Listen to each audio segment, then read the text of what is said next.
কিসের এগো বলতে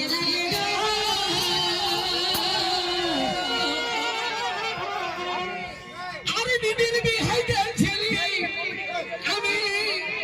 এগো দিদির শ্বশুর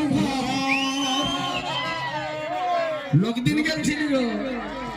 বেটা ছেলেটা লোক দিন যায়নি বেটা ছেলে কি করে বেটি ছেলে বটে ওই চুল চুল লাগান ছিল মনে হয় সেই সময়টা আমাকে কেউ চিনতেই পারে না পাছে নকলি চুলটা লাগাই নিয়ে গেছিলে এই তো লাগায় আজকাল কার একদম সব করলে সেই রকম আছে